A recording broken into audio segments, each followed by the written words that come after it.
We're headed to the farm. We've been doing some cleanup. Didn't get a lot of footage. Oh, you know, I gotta help too. So keep morale up. I just kind of left the camera laying some. Just gonna go down and get a quick walk around. The combine's sitting there as we're cleaning it up. Maybe we can talk about it for a few minutes. Got my helper over here. Hi, Bodie. Yeah, it is. He's got pink eye, so he's coming to work with Dad. See how this goes. Anyway, we're gonna get some more cleanup done. Filters are in for the grain cart, and we're just gonna kind of continue on some maintenance type stuff. We haven't decided on combines. Ours is at the point where we thought about trading and not sure. We had thought about keeping it. We've thought about keeping it and then getting a different combine too. Just any number of things. Right now it just seems like with our manpower we've been getting along well with one machine, but this machine's getting some time on it, so just looking to see if we should update or not. I've noticed the used combine market's depressed some. I was also on the lookout for lower interest rates. Many times when you have inflated combine prices, the interest rates will get adjusted. That adjusts the price down without actually changing the price. I've seen some advertisements for 2.9, some things on special deals. Anyway, if we could line something like that up on a nice machine my dealer has, that'd be great. We also watch for the online auctions. At times you'll find something very nice as far as specs go. That's how we come about with the last combine we have, or the one we're running now. It was actually was at an auction, and Dean Ford bought it. Our dealer actually picked it up in a trade from Dean Ford, and come out of Missouri actually. Anyway, this is the 4th season on it, so we planned on 5. But hour-wise, we're just right there where we better consider things, especially while we're budgeting here the next month, looking at if we've got room to buy one. So we got this combine in 2020. We had a Massey 9540 before that. We'd had it since 2012. We traded a 12-row gearing off, non-folding head, and traded our 40-foot MacDon that fit the Massey in on this 2012 gearing off folding head. Our dealer had it. Then we found a guy out of Chadsworth, Illinois, I believe it was. Anyway, he fixes MacDons that are wrecked. He had a 2015 that had been wrecked that was on his combine. He actually planted all beans the year before, prevent plant style, kind of like what we did. Anyway, he had that head sitting there, and that was his personal head. And he said he'd sell that, so we bought it. We had pretty minimal investment in the heads overall. The combine, our Massey covered the down payment on this combine. Then we did a 5-year note on it. We'll run it for around $10 an acre on the box with the heads covered. Looking forward, I know we're gonna have to make some adjustments due to inflation. $10 an acre, I don't think that's gonna hold. I believe 12 to 15 may be achievable and still stay current enough that we're not having the downtime that we typically have. There's part of me that wants to just run the machine again. Don't get me wrong, it's been a great machine. Separator hours, it's got some life left there. The engine hours are high. Engine hours on the combine I'm not too concerned with. The only issue we haven't done the pip. It's actually getting oil in the antifreeze. You can see it in the radiator. But from what we've heard, after that PIP's done, we should be back up and running. Shouldn't be any issues. It ran like that quite a bit this fall. We monitored it, didn't see any issues other than what was already there. But obviously we're going to fix that going forward, either before we trade or fix it and run this machine another year. We had it on a 5-year. That was the plan. We just put more hours on it than we thought, I guess you could say. Believe it'd run the 5, no problem, but we're just conflicted. So I'll take you guys along for the ride as we make that decision. I don't know if that comes soon or if we're going to put it off. Anyway, I'll kind of keep you guys posted. Combines are something you typically have to update. We've learned that the new ones are just, if you're trying to run on a budget, they're not attainable. We're second generation. We've got a lot of real estate debt, so we don't want a lot of combine debt. Feel like there's a good used selection on the Deeres. We wanted an S600 series again because we felt like that was the sweet spot.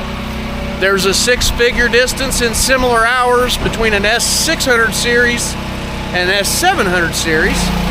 We felt that the value wasn't there last time, so we stayed S600 series. This is 680. When we do our trade, we'd like a 790. We could put it to work. But in all honesty, a 780 is going to get the job done.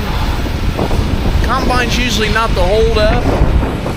That's why really X9's not quite a fit for us. We have the drying capacity for X9. We don't have the manpower. Our operation's slightly spread out, not compared to some of the guys. There's probably guys watching this that are a lot worse, but it's enough that it keeps us busy and consolidation. So it'd be nice to have the X9. Look at the price, that doesn't fit. An X9 for us, the cheapest used one that was available on Tractor House. I did the math. We're running $18, $20 an acre on a used one that's a couple seasons old, first gen, no options. Just X9's not a fit.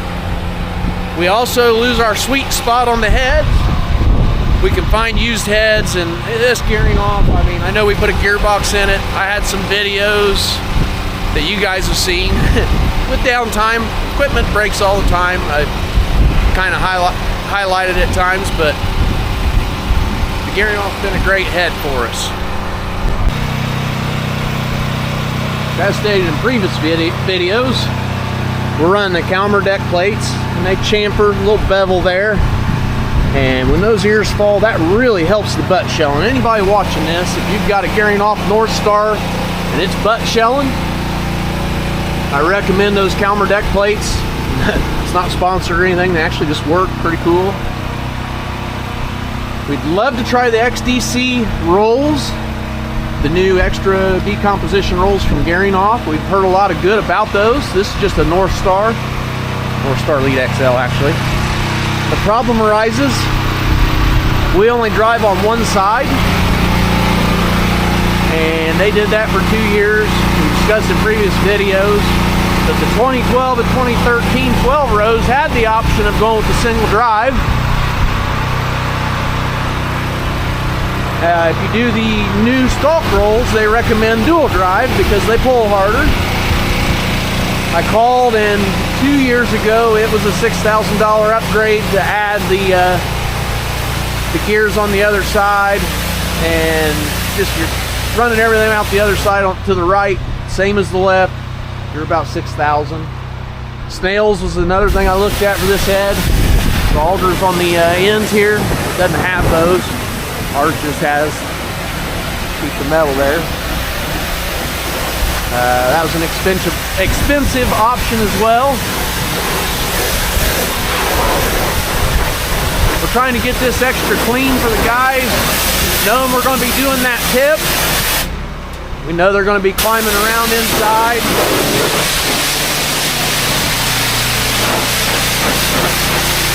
Anybody that helps us, we try to help them.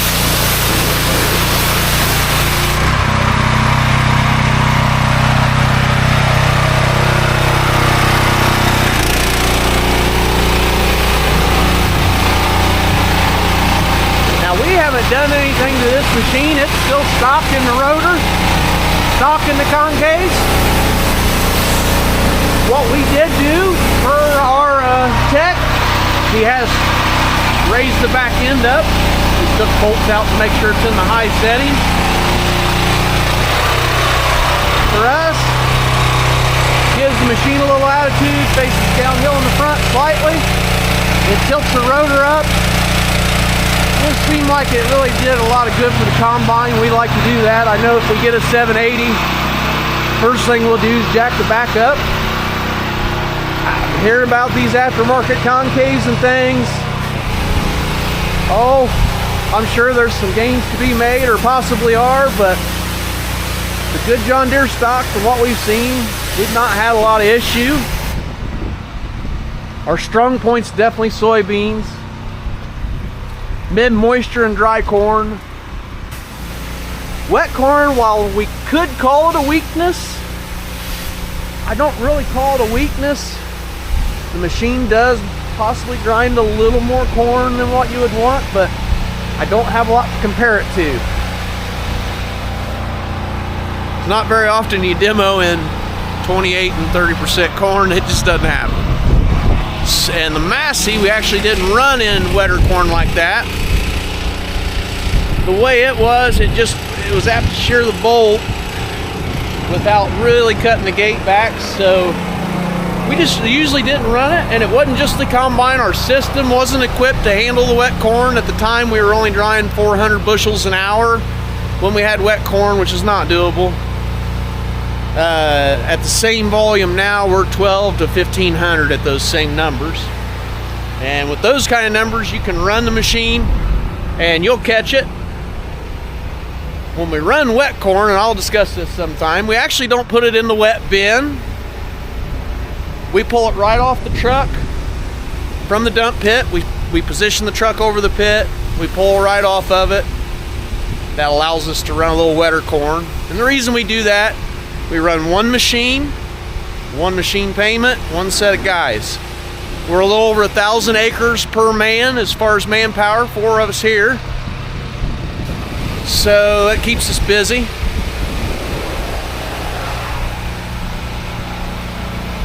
This machine had the hopper extension we've talked in previous videos. I definitely would add that on my next one. Now let's talk about tires. So this one's got the 7650 32 floaters on it. And it also has the 750 65 R26. Got it. Floats on the rear.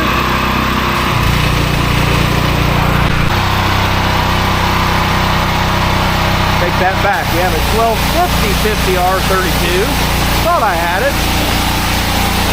We call these the monster truck tire. You've seen Bigfoot. He definitely runs a set of these.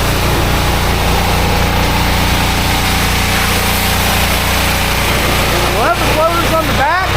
This machine's a 4-wheel drive. We haven't used 4-wheel drive a lot. It's handy when you need it. So for tire options going forward, I like duals, the bigger duals. I've seen guys breaking the dishes out of those online. Don't know the story on that. Gonna look into it before we get one with duals.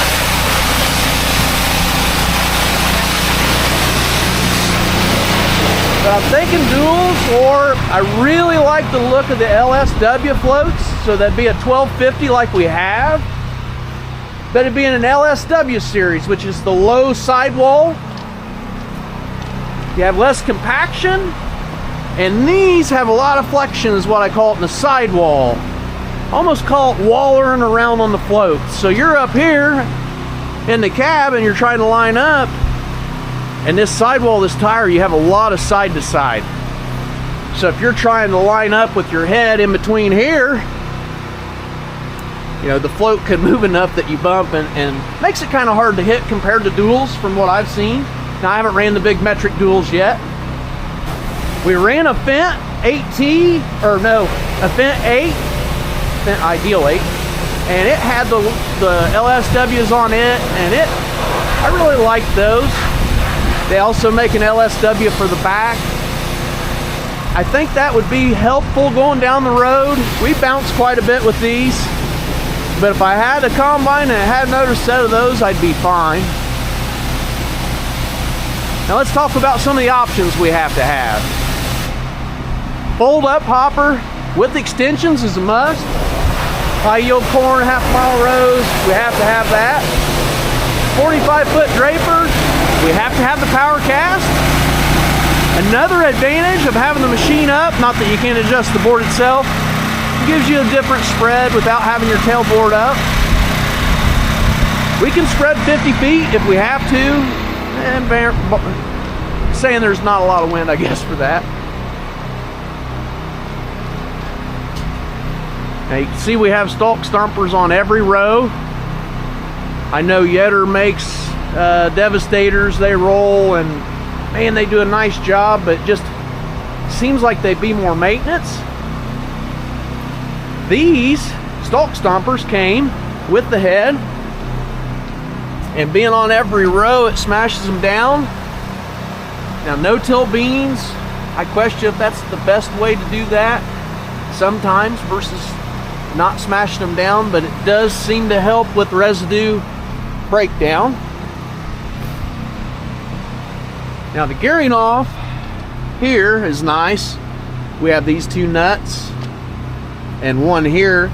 This pulls up and exposes this deck plate. This deck plate slides in between there underneath this plate. And that's how you adjust your gap.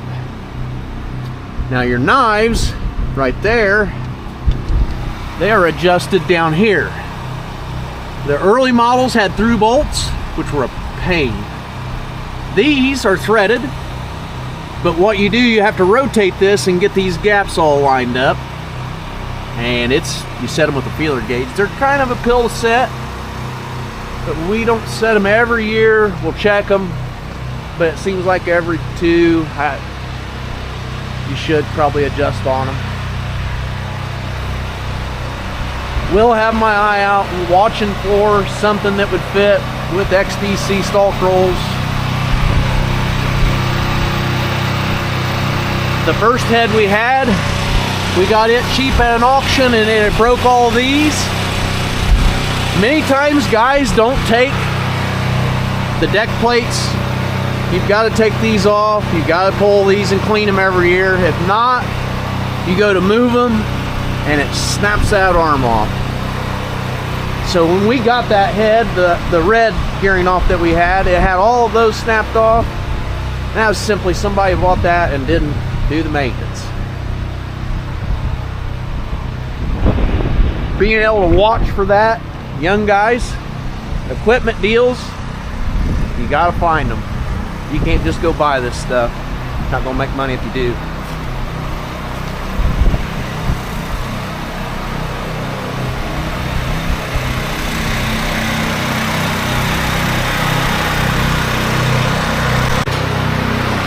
So he just got done for now.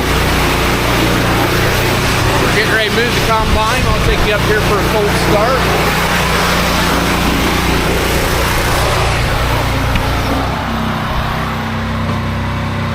I love stepping in here.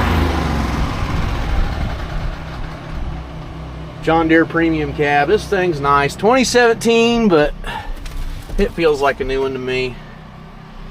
So we're gonna reach down here, fire up. I've already got the yield monitor out, the 2630.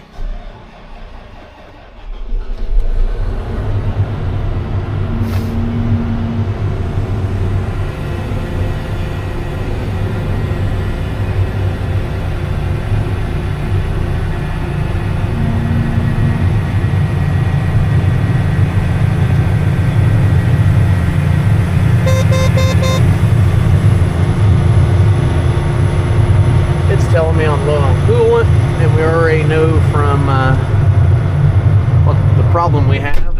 We've got to get that pip done. So we come over here, release our parking brake. Now we have a three settings for your throttle. You have low, mid, and then you're basically when you're working your high.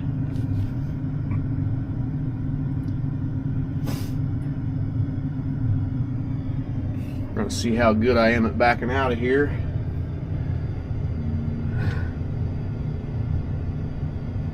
He's saying, hey, your auger's out. That would have been, what do we say about that? That would have made for a bad day.